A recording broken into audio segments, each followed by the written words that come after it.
আমাদের দাবি খুব বেশি নয়, অস্পষ্ট নয়, দাবি কম, খুবই সুস্পষ্ট।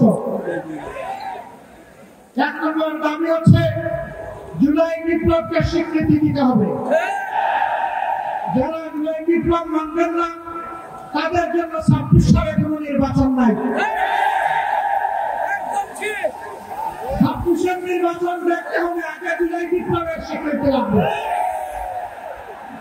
আর জুলাই বিপ্লবের স্বীকৃতি দিতে হবে, জুলাই সনদের আইনি ভিত্তি দিতেই হবে।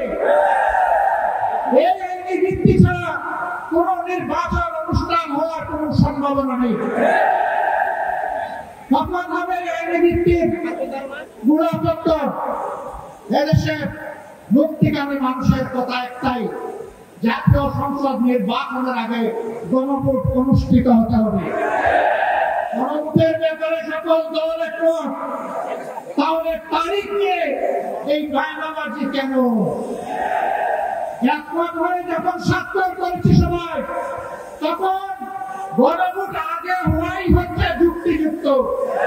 এর মধ্যে দিয়ে আইনি ভিত্তির পাটাতন তৈরি হবে ইনশাআল্লাহ, এবং এর ভিত্তিতেই আগামী জাতীয় সংসদের নির্বাচন অনুষ্ঠিত হবে। ওই নির্বাচন যখন অনুষ্ঠিত হবে তখন আর কোনো সংশয় সন্দেহ থাকবে না। আমরা চাই আগামী ফেব্রুয়ারিতে রোজার আগেই জাতীয় সংসদ নির্বাচন অনুষ্ঠিত হোক। এইটা নিয়ে কেউ ধূম্রজাল সৃষ্টি করার কায়তারা চালাবেন না, উদুরপিণ্ডি বুঝিয়ে করে ফেলবেন না। আমরা জাতীয় ঐক্যমত কমিশনে গিয়ে সকল দল আমাদের মতামত দিয়েছি। এই আন্দোলনের পক্ষ থেকে তদন্তকালে নোট অফ ডিসেন্ট আমরা দেই না।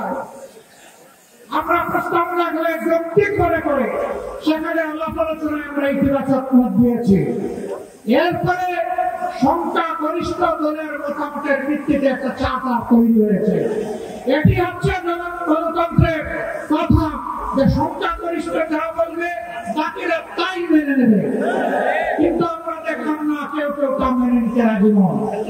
জুলাই সনদে যদি আপনি গণতন্ত্রের প্রতি শ্রদ্ধা না দেখান, জাতীয় নির্বাচনে আপনি শ্রদ্ধা দেখাবেন কিভাবে? এই জায়গায় আসতে হবে, সকল মায়না ভুলে যান, জুলাই শহীদের রক্তের প্রতি সম্মান দেখান। জুলাই যারা লড়াই করেছে মুখ ত্যাগ করে, যারা পঙ্গু হাত এখনো বুকে বুকে কষ্ট করছে, মেহরবানি করে তাদের মুখের ভাষা বোঝার চেষ্টা করুন। আমার ভাই আল্লামা মামুনুল্লাহ সাহেব বলেছেন, লড়াই করে বেশিরভাগ বিদায় করেছি, লড়াই করে জনগণের দাবি আদায় করব। আমি স্পষ্ট ভাষায় বলতে চাই, কোন দলের নয়, জনতার বিজয় হবে ইনশাআল্লাহ। জনতা কি চায় কান পেতে শোনার চেষ্টা করুন। যদি এই ভাষা মুখতে ব্যস্ত হন, তাহলে নিজের পরিণতির জন্য যে বুঝতে ব্যর্থ হবেন তাকে তৈরি থাকতে হবে। আমরা কথা দিচ্ছি বাংলাদেশের জনগণকে, আমাদের সহযোদ্ধারা আমাদের হাতে এনে মুক্তির প্রাথমিক পরিবেশটা উপহার দিয়েছে। আমরা জনগণের মুক্তি আদায় করে গড়ে ফিরব ইনশাআল্লাহ। আমরা ভদ্র ভাষায় কথা বলছি, ভদ্র ভাষায় কথা বলবো, কিন্তু আমাদের দাবির ব্যাপারে আমরা হিমালয়ের মতো মত থাকবো। কারণ এই দাবি জনগণের দাবি, কোন দলের দাবি নয়।